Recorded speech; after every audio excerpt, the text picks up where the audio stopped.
Naquela manhã chuvosa em São Paulo, ninguém imaginava que a menina da entrega iria virar o jogo de um império bilionário em menos de 3 minutos. Ela usava uma capa amarela simples, os cabelos presos de qualquer jeito e os olhos atentos de quem sempre observa mais do que fala. Para a maioria, era apenas mais uma entregadora atravessando os corredores de vidro de um arranha-céu luxuoso na Avenida Faria Lima.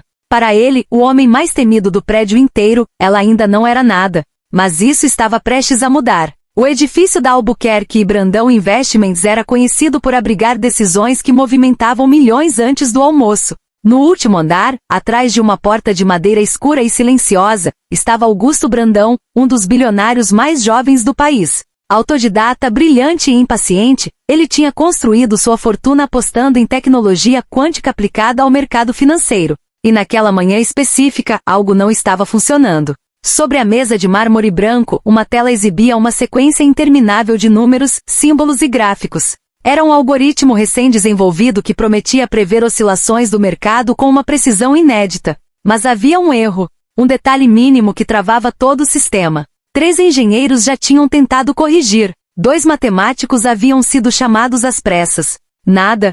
Foi nesse exato momento que a campainha discreta anunciou a chegada de uma entrega. Clara ajustou a mochila térmica nas costas e entrou, seguindo as instruções da secretária que mal levantou os olhos para ela. Estava acostumada a olhares que atravessavam sua presença como se ela fosse invisível. Crescerá na periferia da Zona Leste, filha de uma costureira e de um motorista de ônibus. Desde pequena aprenderá que o silêncio também era uma forma de escuta, e que escutar revelava segredos que palavras escondiam. Ao entrar na sala, Clara percebeu imediatamente a tensão no ar. Augusto estava de pé, mãos apoiadas na mesa, discutindo com um dos engenheiros. É impossível que um erro tão primário esteja nos travando. Ele disse, a voz baixa mas carregada de autoridade. Clara pousou a sacola sobre a mesa lateral. Seus olhos, quase sem querer, captaram a tela principal. Uma matriz complexa piscava em vermelho. Ela reconheceu o padrão. Não porque fosse especialista, mas porque já tinha visto algo parecido. À noite depois das entregas, Clara estudava matemática aplicada em vídeos gratuitos. Tinha um fascínio quase instintivo por padrões, por linguagens ocultas em números. Para ela, equações eram histórias disfarçadas. E aquela história estava mal contada. E com licença, sua voz saiu suave, mas firme. Ninguém respondeu de imediato. Eu acho que o problema não está na variável delta, está na forma como vocês estão interpretando a taxa de correlação. O silêncio que se seguiu foi pesado. Augusto virou-se lentamente. Seus olhos percorreram a jovem da capa amarela, avaliando-a como se ela tivesse acabado de invadir um território proibido. Você faz entregas, ele disse, sem emoção. Não análise de risco. Clara não se intimidou. Aproximou-se um passo da tela. Posso? Talvez tenha sido o cansaço. Talvez a curiosidade. Talvez algo na segurança inesperada daquela jovem. Augusto fez um gesto breve com a mão. Ela observou a equação por alguns segundos. 2, 3. Vocês estão tratando o padrão como linear, mas ele não é. Ele muda de comportamento quando cruza o terceiro intervalo. Se ajustarem o coeficiente aqui, apontou com precisão a matriz para de entrar em conflito. Um dos engenheiros franziu a testa. Isso não faz sentido. Clara respirou fundo. Faz. Porque essa não é apenas uma sequência numérica. É uma linguagem. E ela está dizendo que vocês estão ouvindo errado. Augusto sentiu algo raro, interesse genuíno. Quanto tempo você precisa? Perguntou. 3 minutos. Ela pegou o tablet que estava sobre a mesa, digitou com agilidade surpreendente, alterou 2 parâmetros e reestruturou uma linha da matriz. O gráfico piscou. Verde. O sistema rodou novamente. Desta vez sem erro. O engenheiro abriu a boca incrédulo. É isso? Isso corrigiu o desvio. Augusto encarou a tela, depois Clara. Como você sabia? Ela deu de ombros. Eu não sabia. Eu entendi. Naquele instante, algo mudou no olhar do bilionário. Não era apenas surpresa. Era reconhecimento. Como se tivesse encontrado, por acaso, uma peça que faltava há anos. Qual é o seu nome? Ele perguntou. Clara. Clara o quê? Clara Mendes. Ele repetiu o nome em silêncio, como se testasse o som. Você estuda matemática? Quando dá tempo. Augusto aproximou-se, apoiando as mãos na mesa exatamente onde ela estivera minutos antes. Você resolveu em 3 minutos o que minha equipe não conseguiu em 3 dias. Clara pegou a mochila novamente. Às vezes quem está de fora enxerga o que quem está dentro não consegue ver. Ela virou-se para sair, mas a voz dele a deteve. Espere. Havia algo diferente agora. Não era mais o tom de um chefe impaciente. Era o de alguém diante de uma possibilidade inesperada. Quanto você ganha por entrega? A pergunta pairou no ar como um teste invisível. Clara hesitou por um segundo. O suficiente para continuar tentando. Augusto sorriu de leve. Pela primeira vez naquela manhã. E se eu disser que posso oferecer algo melhor do que entregas? Ela o encarou. Não com deslumbramento, mas com cautela. Melhor como? Ele caminhou até a janela panorâmica. A cidade se estendia abaixo deles, cinza e pulsante. Eu construí esse império entendendo linguagens que ninguém mais entendia. Mercado é linguagem. Tecnologia é linguagem. E você parece falar a mesma língua que eu. Clara sentiu o coração acelerar. Não por dinheiro, mas por oportunidade. Eu só gosto de resolver problemas, ela respondeu. Augusto voltou-se para ela, agora com uma decisão clara nos olhos. Então resolva o meu maior problema. Ela inclinou a cabeça, curiosa. Qual é? Ele respirou fundo, como se estivesse prestes a revelar algo que poucos sabiam. Eu preciso prever o próximo colapso antes que ele aconteça. E meu algoritmo ainda não é capaz disso. Clara olhou novamente para a tela verde brilhando atrás deles. E por um instante percebeu que aquela equação era apenas o começo de algo muito maior. Clara permaneceu em silêncio por alguns segundos, sentindo o peso daquela declaração. Prever um colapso antes que ele acontecesse não era apenas uma questão de números. Era uma questão de compreender o comportamento humano, o medo coletivo, a ganância silenciosa que crescia nos bastidores. Ela caminhou lentamente até a tela, analisando os gráficos que agora se moviam de forma estável. Seu algoritmo calcula probabilidades com base em padrões passados, ela disse calmamente. Mas colapsos não acontecem só por padrões repetidos. Eles acontecem quando algo invisível muda. Augusto cruzou os braços. E invisível como o quê? E confiança, respondeu ela sem hesitar. E quando a confiança muda, os números mudam depois. Não antes. Os engenheiros se entreolharam. Aquela garota falava como alguém que já tinha estudado comportamento de mercado por anos. Mas Clara nunca tivera acesso a cursos caros ou salas sofisticadas. O que ela tinha era observação. Crescer na periferia e ensinar a ler sinais sutis. O dono do mercado que começa a comprar menos estoque, o vizinho que vende o carro de repente, a mãe que guarda mais dinheiro na lata de arroz. Antes de qualquer crise oficial, o clima já mudava. Você está sugerindo que precisamos medir emoções? Augusto perguntou o interessado. Não emoções isoladas. Tendências emocionais coletivas. Microindícios. Linguagem social. Mudanças de discurso. Ela digitou rapidamente, abrindo uma nova aba. Seu sistema ignora dados não estruturados. Conversas, redes sociais, padrões de busca, pequenas variações de comportamento digital. A matemática pura não prevê o medo, mas o medo deixa rastros. Augusto aproximou-se mais uma vez da tela. Você sabe trabalhar com modelagem de dados não estruturados? Clara respirou fundo.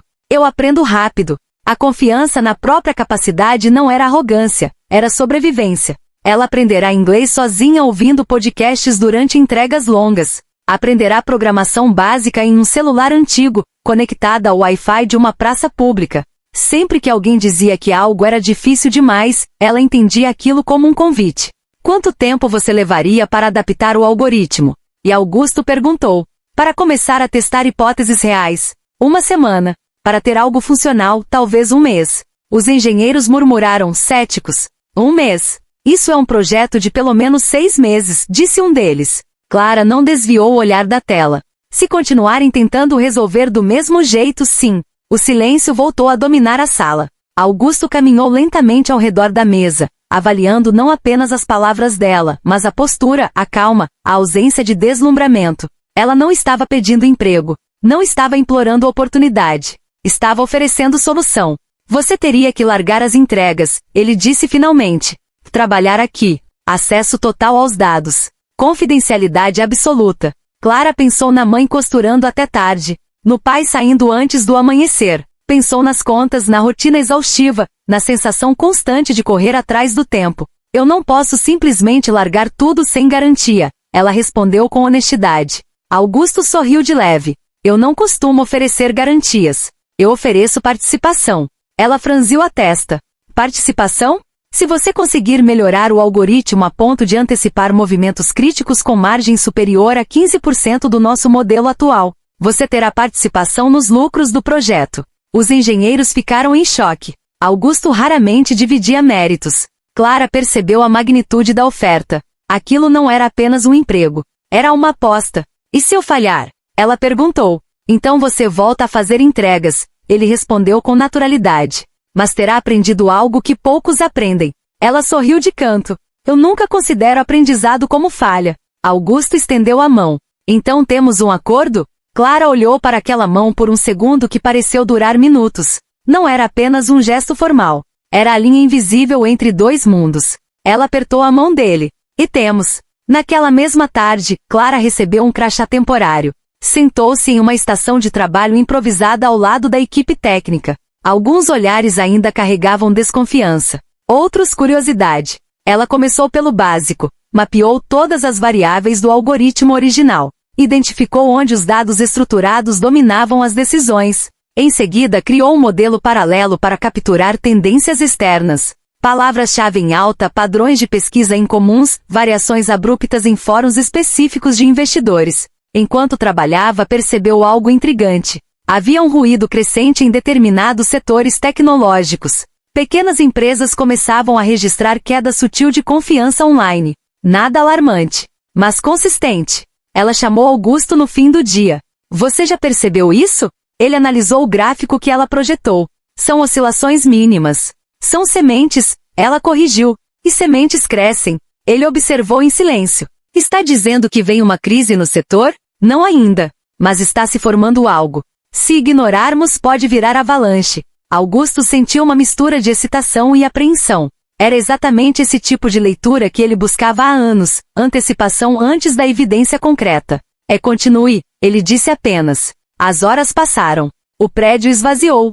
Clara continuou ali conectando pontos invisíveis. Cada nova correlação revelava microfissuras no mercado que ninguém havia notado. Não eram manchetes. Não eram quedas bruscas. Eram mudanças sutis de comportamento. Por volta das 2 da manhã, ela se recostou na cadeira, exausta, mas energizada. Havia identificado um padrão emergente que, se confirmado, poderia representar a maior oportunidade, ou maior risco, do ano. Augusto ainda estava no prédio. Ele apareceu atrás dela sem fazer barulho.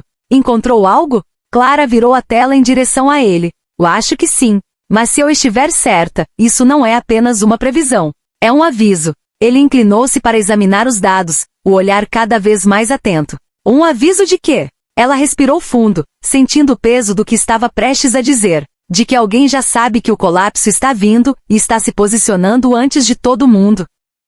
Augusto ficou imóvel por alguns segundos, absorvendo cada palavra. O silêncio no andar vazio parecia mais denso do que o normal. Alguém? Ele perguntou em voz baixa. Você acha que isso é manipulação? Clara ampliou um dos gráficos. Pequenas movimentações financeiras estavam sendo feitas de forma quase invisível, espalhadas entre dezenas de contas aparentemente desconectadas. Isoladamente eram insignificantes. Juntas formavam um desenho. Não é um investidor comum, ela explicou. É estratégico demais para ser pânico. E discreto demais para ser coincidência. Augusto aproximou o rosto da tela. Está vendo um padrão coordenado. Sim. E ele começou há 3 semanas. Ele sentiu um arrepio. Se aquilo fosse verdade, significava que alguém com acesso privilegiado ou leitura excepcional do mercado estava se preparando para algo grande. Consegue rastrear a origem? Clara digitou rapidamente, cruzando camadas de dados que até então não haviam sido combinadas. Endereços IP mascarados, horários sincronizados, microtransferências que escapavam dos filtros tradicionais. Não é fácil, murmurou. Quem fez isso entende como se esconder. Augusto caminhou até a janela novamente, observando a cidade que dormia lá embaixo. Ele sempre acreditara que era o mais atento na sala. Que sua vantagem vinha da capacidade de antecipar movimentos. Agora, pela primeira vez em anos, havia a possibilidade de estar atrasado. Se essa pessoa está se posicionando para um colapso, ele disse lentamente, significa que espera lucrar com a queda. Clara assentiu. Ou provocar a queda. A palavra ficou suspensa no ar. Augusto voltou-se para ela com um olhar mais duro. E isso é uma acusação séria. Não é acusação, ela respondeu com calma. É hipótese. Mas os dados indicam que as movimentações estão concentradas em ativos estratégicos. Empresas-chave. Se houver uma retirada coordenada de confiança, pode desencadear um efeito dominó. Ele passou a mão pelos cabelos, pensativo. Você está sugerindo sabotagem financeira em larga escala? Estou sugerindo que alguém está criando as condições para que o mercado faça o trabalho sujo sozinho. Clara abriu outra aba e projetou uma simulação. Ao retirar progressivamente a liquidez de determinados pontos críticos, o modelo mostrava uma queda acentuada em cadeia. Veja, ela disse, não é necessário um ataque direto. Basta pressionar os nós certos. Augusto observou a simulação rodar. Em poucos segundos bilhões evaporavam virtualmente. Isso pode ser evitado? Ele perguntou. Clara hesitou.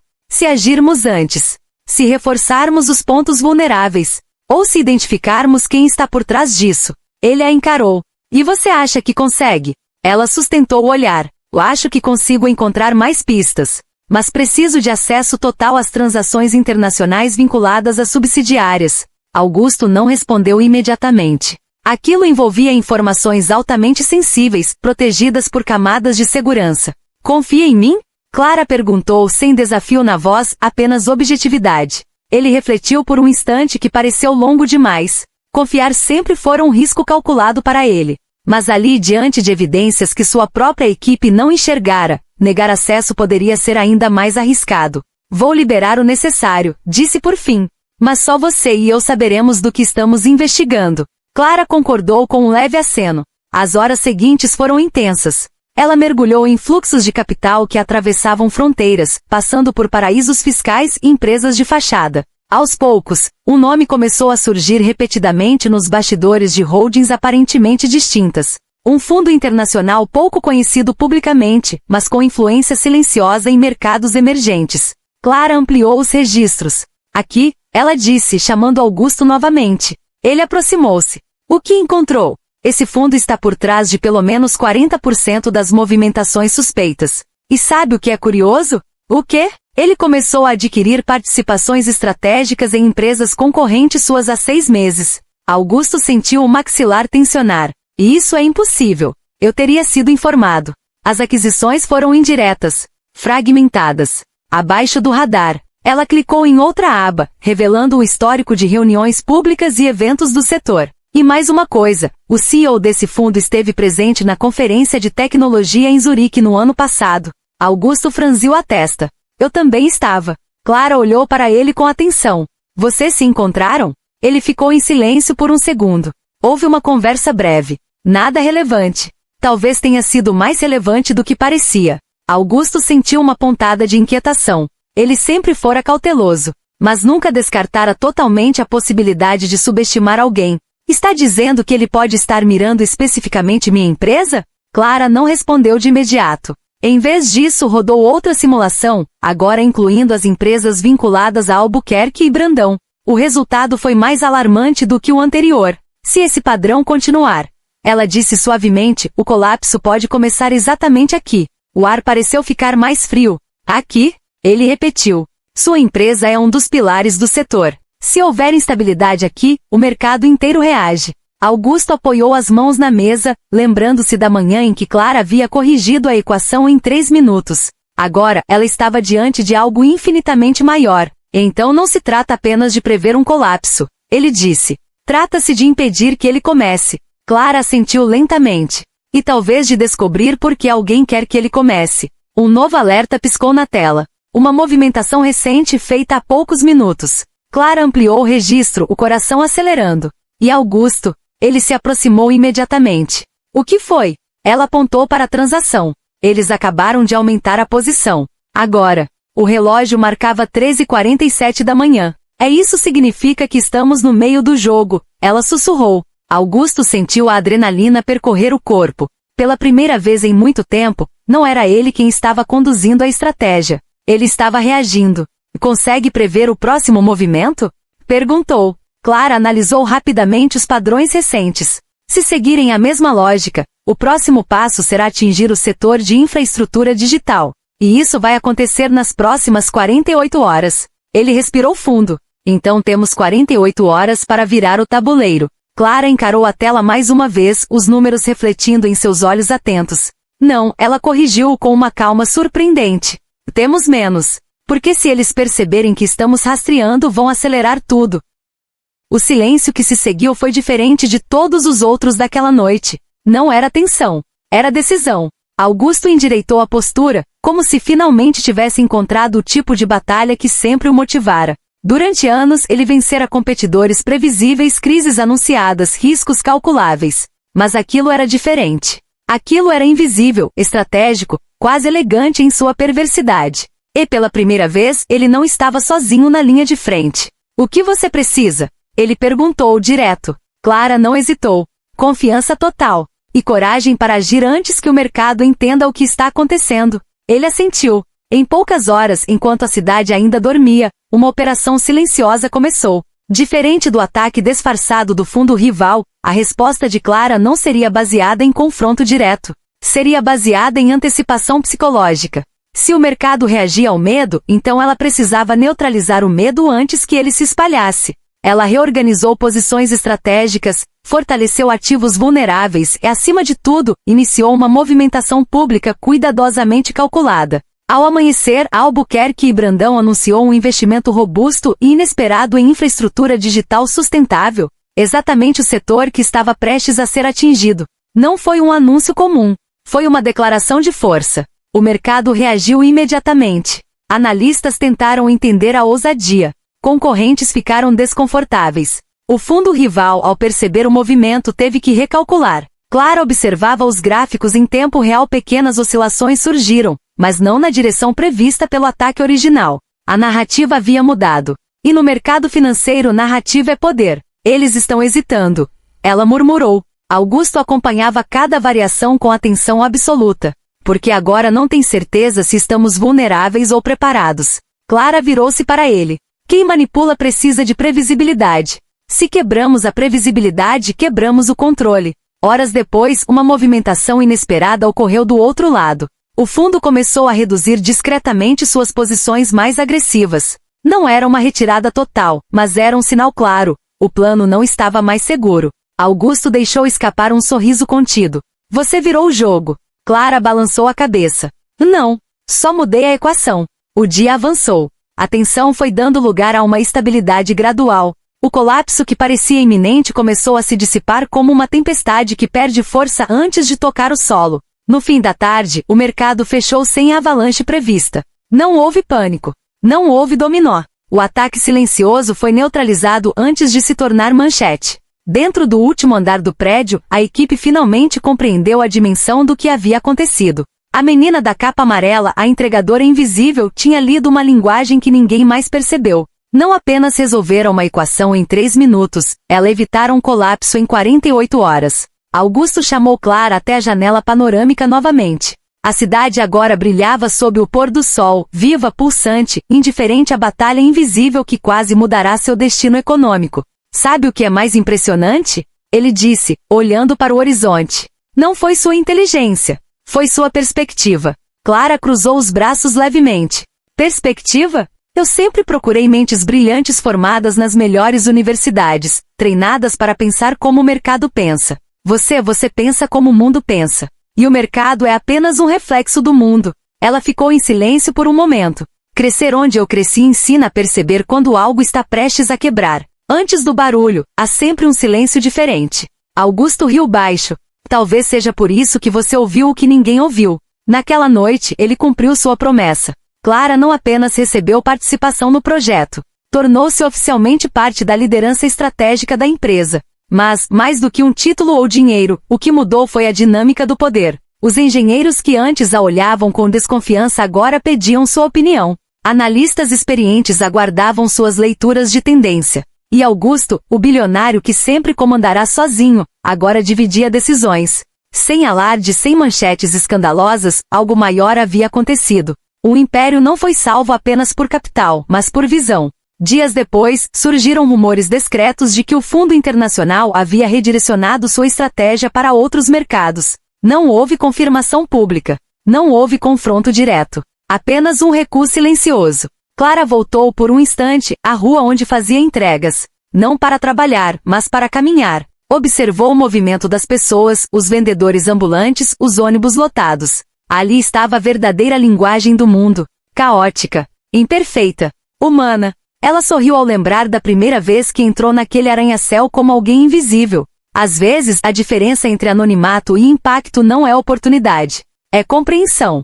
E enquanto o sol desaparecia no horizonte de São Paulo, refletindo nos prédios espelhados da Faria Lima, uma nova equação começava a ser escrita. Não apenas nos servidores de uma empresa bilionária, mas na história de uma jovem que provou que genialidade não tem uniforme, não tem CEP e não pede permissão para existir. Porque no fim, o verdadeiro poder não pertence a quem tem mais dinheiro. Pertence a quem entende a linguagem que ninguém mais consegue ouvir.